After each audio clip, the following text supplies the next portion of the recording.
Hello, everyone, and welcome to this week's Wisdom Wednesday on the Alter Your Health podcast. I'm Dr. Susanna. And I'm Dr. Ben. And we're both naturopathic doctors that empower individuals to heal themselves through whole food plant-based nutrition and mind-body medicine. So today on these Wisdom Wednesday episodes, we explore the deeper aspects of our health beyond the physical, nutritional, lifestyle stuff that we talk about in Medicinal Monday. And if you tuned in to Medicinal Monday this week, you learned all about the adrenals and what they're doing for us to keep us alive and thriving in our lives day in and day out. We also talked about kind of balancing and synchronizing our circadian rhythm, bringing our cortisol levels into, a more normal range, and kind of, that sympathetic stress response and how that influences our physiology globally, and the interconnectedness of our endocrine system, and how our adrenals are really at a center focal point. That HPA, hypothalamic pituitary adrenal axis, is really kind of a center driving player in our overall physiology from an endocrine perspective, as well as an immunological perspective, and digestion, and pretty much everything. Totally. So you learned all about that in Medicinal Monday. And today, or in Wisdom Wednesday here, we're going to talk more about kind of how we can approach our adrenal health from our state of mind, which is probably, the most powerful place that we can begin when it comes to addressing the health, especially focused on our adrenals, because we know how stress is really what our adrenals are tuned to. Like that the adrenals are designed to pick up on stress and respond to stress. And of course, as far as our body is concerned, stress is stress. It's not like the relationships and the finances and the work and kind of like the global politics. It's like your body doesn't really care about all the nuances of like the practicality of the content of the stress, but your body feels stress, and your adrenals are designed to take that and respond to that and keep the body in balance. So of course, addressing adrenal issues, like the root cause of adrenal issues, most often means addressing the relationship that we have with ourselves and with stress. So here we are. And it's funny because in each of these Wisdom Wednesday episodes, we've been starting by talking about the physiological connection between the brain and whatever organ we're talking about that week. And the brain adrenal connection, it's funny to even say because it is the HPA axis. It is the HPA axis. And actually in every other episode, when we talk about like the brain liver connection or the brain kidney connection, the adrenal plays a role in that connection. It's like this middleman that is, secreting cortisol, secreting adrenaline, and so on. Yeah. And so the adrenals really do play this major role in the stress response. And as you learned on Monday, for a good reason, right? We need it to function as human beings, right? But as we also talked about on Monday, and as you already said in today's episode, really the root cause for the majority of HPA dysregulation, adrenal burnout, adrenal fatigue, whatever you want to call it, is this overactivity of the sympathetic nervous system or overactivity of the adrenals. And so, let's really talk about and I think in most of these Wisdom Wednesday episodes, we talk about really what the root cause of stress is, where stress comes from. But I think it's very important that we kind of start the discussion there. For sure. And just to recap a little bit more, like that's not to say that stress can't be, the body can't be stressed from other things besides our thoughts, right? Chronic infections can stress our adrenals and put a stress on our nervous system and physiology.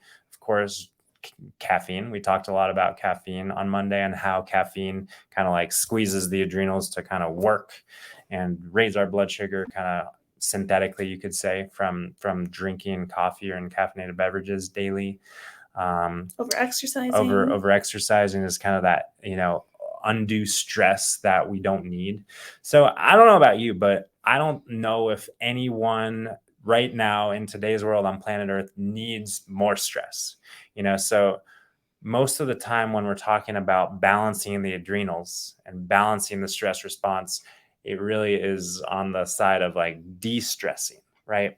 But that being said, I think about, again, I'm kind of just rambling on a tangent before we dive into the mindset stuff, but I think about things like exercise, things like a sauna or a cold plunge, or, other kind of controlled stress environments that create more resilience and actually can really help our body to respond to things like chronic infections, like the physiologic stress we might give ourselves, as well as the psychological stress, right? So, giving our body that controlled stress response and kind of, it's like, and also breathing, some of the like holotropic breathing that kind of like activates the cortisol adrenaline response, balanced with parasympathetic breathing, as we might say, that lengthened diaphragmatic exhalation, that can be a good way to train, quote unquote, our autonomic nervous system to become more resilient.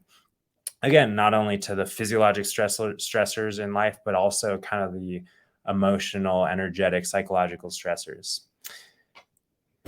But, we can't run away from stress. We can't run away and biohack our way into some state of being that's immune to stress.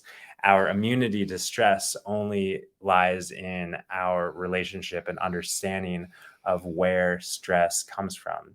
And of course, we identified kind of those physiologic stressors already, the caffeine, the chronic infections, there's the toxins, like all those kind of things. We know we can pinpoint and kind of manage those sources of stress.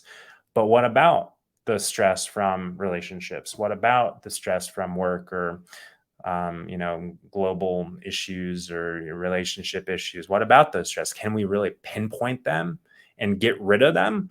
Because I know I certainly witness a lot of people trying to do that. And maybe, you quit your job and maybe there's this wave of relief where it's like, oh my gosh, I'm no longer stressed from that. But most people who have this tendency to dive into the stressful experience or to experience chronic stress in some way will find chronic stress elsewhere. We can't run and hide from chronic stress. And that's because stress doesn't come from out there. Our psychological stress doesn't come from our work. It doesn't come from our relationships. It doesn't come from our bank account or anything that's happening, geopolitically. It doesn't come from what's happening in Russia or like the gas prices. It doesn't come from any of that stuff. Our psychological stress comes from our own internal state and our perception and relationship with our thinking around the things that are happening in our life. So of course, that's not to say that we shouldn't ever experience psychological stress, but it sure does help to know where that feeling comes from and to know that our perception is the ultimate dictator of to whether or not and to what degree we're going to be gripped by that emotional experience. Yeah.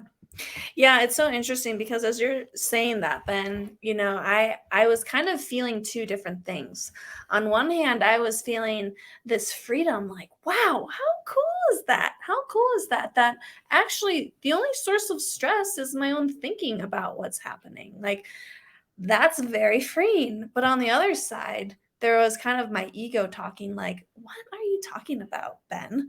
What? Of course, stress comes from this situation over here. Of course, stress comes from that. And of course, the only solution to resolving that stress is to try to control those external circumstances, right? I mean, that's what the ego wants us to think, right? But the truth, and when we really connect with that truth, we realize that stress really only comes from our state of mind. And we can experience that as our mind shifts moment to moment. Someone might be in a kind of classical, stressful situation and yet have some moments of the day where they feel light and happy and moments of the day where they feel very stressed. And the only thing that changes is their state of mind in the actual moment. Do you want to give some, have you had any personal experiences that you can recall where I'm having a hard time kind of understanding how, what you're saying. Okay, sure. I mean, I can kind of understand, but I think it really helps me to better understand if there's some practical real world example. Yeah. Well, I've been in kind of a dispute with someone recently, which has felt like it's dragged on for weeks and weeks and weeks. And it's, it's business related. Yeah, we don't have to get into the content. Okay, like okay, okay. Yeah. Anyway, there's been a dispute. And, I could go around saying, oh my gosh, I've been stressed out for this whole last month because this thing won't resolve. And I'm trying to do my best to just like wrap it up and control it, but I just can't. And, so I could go around saying that. But the truth is that my state of mind isn't focused on that issue 100% of the time, day in and day out. There are moments when I'm hanging out with you, I'm present with you, we're focused on a different project, I'm chatting with a friend and hearing about her day, I'm cuddling with my kitty cat, I'm relaxed in my bathtub, where my state of mind is somewhere else. I'm thinking about different things, I'm thinking about different content.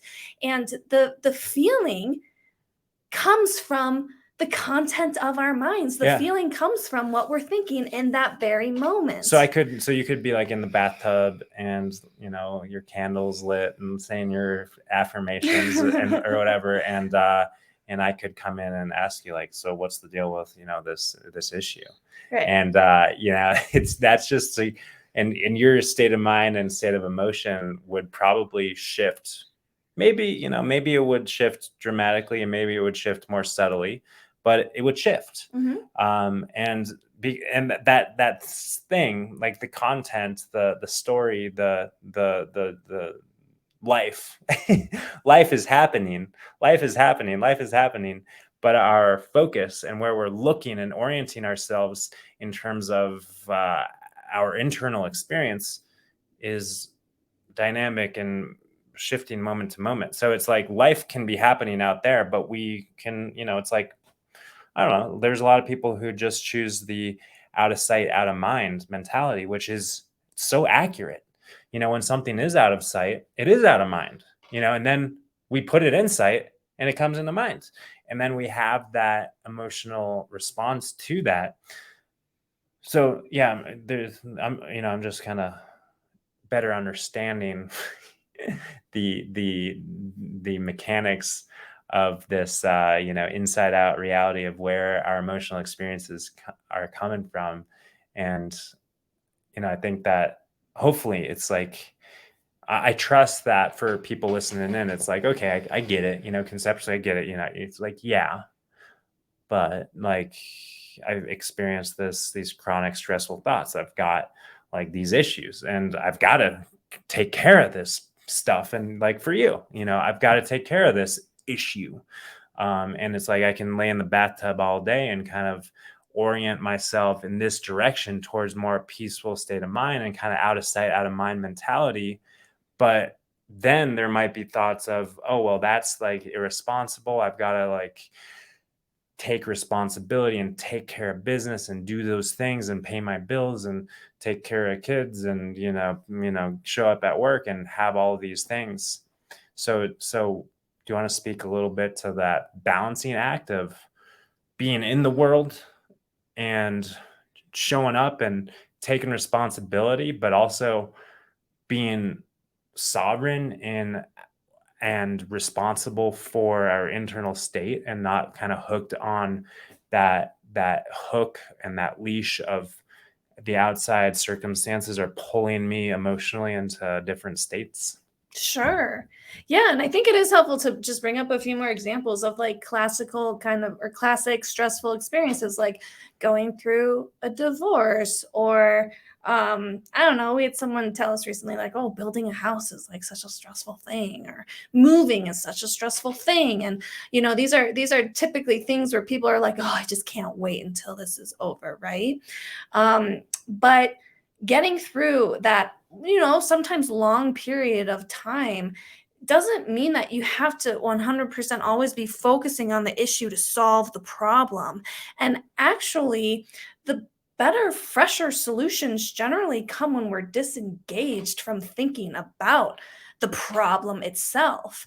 And so, just because someone is going through a long divorce period or someone is in the process of, putting in their 2 weeks notice and quitting from a job or whatever, there's this thing that they can't wait to end in their life. there I guess what I'm saying is, yeah, we don't have to focus on the issue to solve the issue. Yeah, these issues that they're the solutions to the issues in our life often are hidden Mhm. out of our awareness at a given point in time. And the more we look for them, the more they're hidden. And when we stop looking for them, then they reveal themselves. And I always think about that kind of physical example of, I don't know, looking for keys or something, looking for something that we lost. And it's like, I know my keys are in this room somewhere. I drove the car here, I parked it, I came up here, and where the heck are my keys? And there might be a sense of frantic, like, what the heck? I gotta go. Ugh. And then when we stop looking for 5 minutes or, 5 seconds or maybe the rest of the day or whatever it is, then it's like, oh, here they are, and because we naturally develop this kind of tunnel vision and narrow mindedness, emotionally and energetically, as much as we do physically with like looking for keys or something like that. Mhm. And then we are therefore not able to see the full extent of infinite possibilities that are Yeah. available to us. And we're also not able to fully tap into our innate creativity and wisdom and potential to use these thoughts and ideas and find the creative solutions that, maybe will bring more grace to the resolution of the quote unquote issues, so Yeah. yeah. Yeah, and I think what a lot of people experience or can experience is that when they're going through a quote unquote stressful period, their thoughts can kind of oscillate back and forth between the situation and anything that's not about the situation, right? Back Mhm. and forth and back and forth. And when the thoughts oscillate to the issue, there might be that kind of seductive rabbit hole kind of quality of Yeah. the stressful thoughts of like, what do I do? What do I do? And like these layers of thoughts just pile on top of each other. What if this happens? What if it, why isn't it working this way? Why is it so slow? Why can't I decide? Why can't I make up my mind? This kind of like Mhm. this mountain of thoughts. It can get really big, and how that translates to our feeling state is that it feels awful, right? It feels Overwhelming. overwhelming and tense and Yeah. whatever. But when we shift away, even if it's for a minute, a moment, and we have that clarity of mind. I just had this the other day. I wasn't thinking about the issue at all. I was hanging out with you in this room, actually. We were, I think, talking about your bike or something. And all of a sudden, out of the blue came this idea like, oh my gosh, why didn't I think of this before? This would be a good solution to apply to this issue that I'm working out. And the quality of that, the feeling that came about with that thought was refreshing. It Mhm. was it was not enlightening. What's the word I'm looking for? It was Inspiring. inspiring. It was like uplifting. Hmm. And that's what's possible when we actually disengage and choose not to go down that rabbit hole and focus on that rabbit hole. Yeah, well, I think that something I'd like to explore real briefly as we're kind of wrapping up our conversation, which can go on and on and on, is this idea. Sometimes I feel like people are addicted to their emotional experience, addicted to stress, and if you were to tell me like, Ben, I think you're might be addicted to stress, I'd be like, what do you mean? I hate feeling stressed. I hate, like, who could possibly be addicted to stress?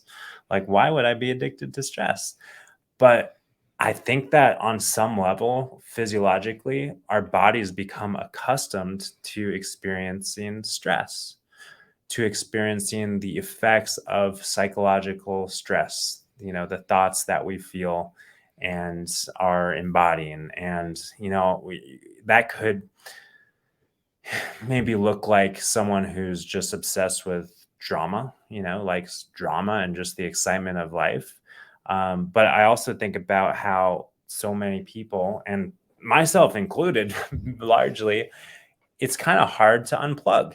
It's kind of hard to unplug from videos, from YouTube shows, from podcasts. Like, I remember, I've done a number of extended silent meditation retreats, and that was like such a great cleanse, a great kind of reset, hard reboot.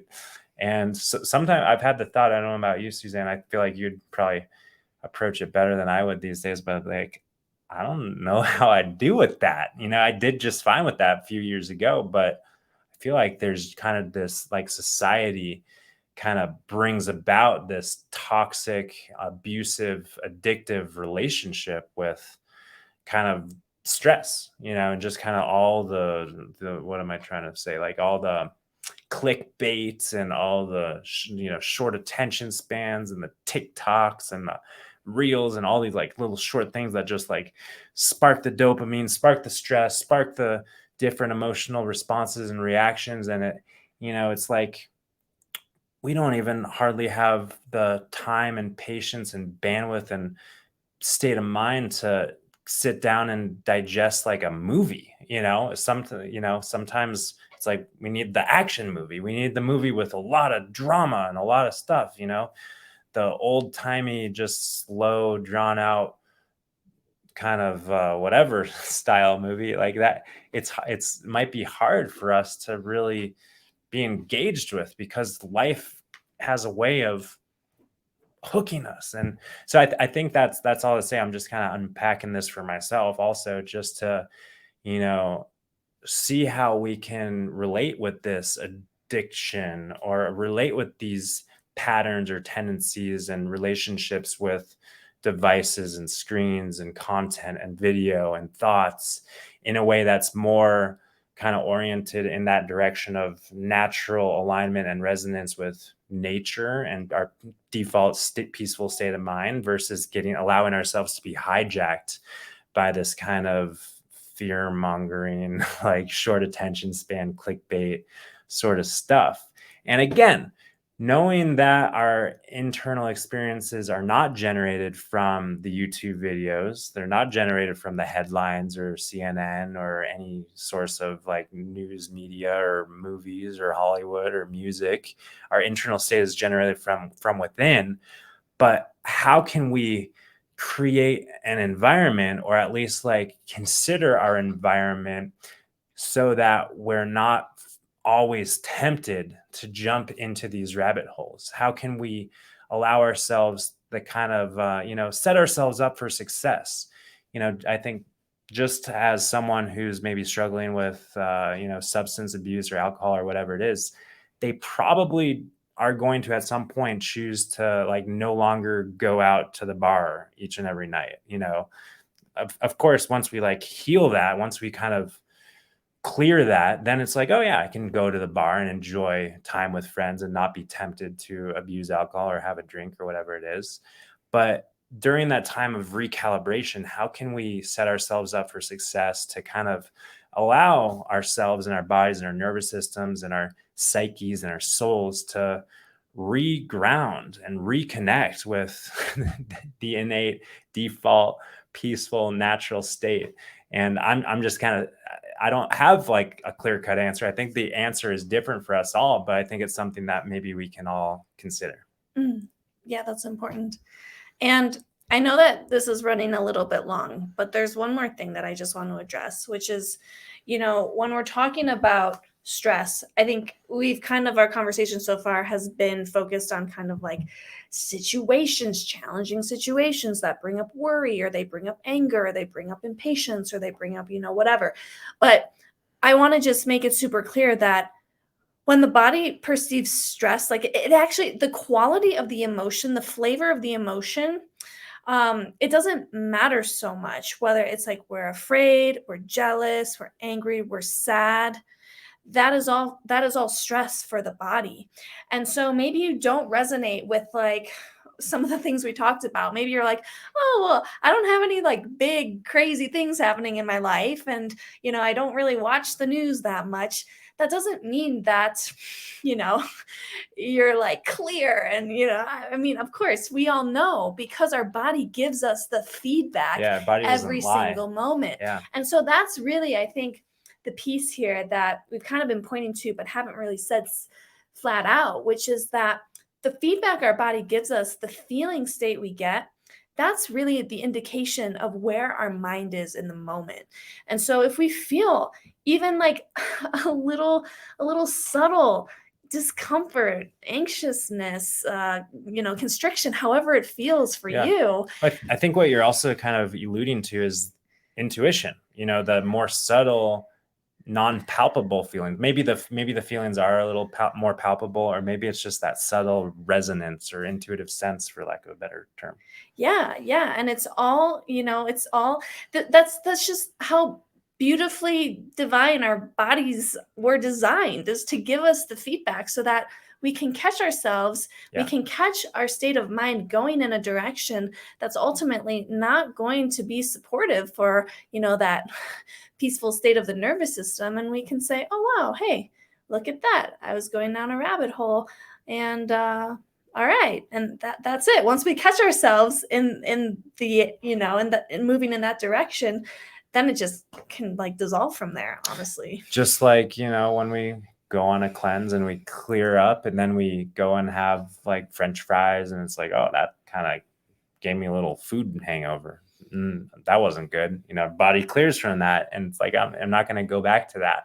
Mhm. Yeah, I think that's a good reminder that the feelings that we have, however difficult they might be, do not mean that we're broken or damaged or need work on ourselves or anything. They're in fact indicators that our body and mind and soul and consciousness are working properly, working accurately, giving us that biofeedback so we can respond from that informed, empowered place, rather than being like, oh my gosh, what's wrong with me? What do I do?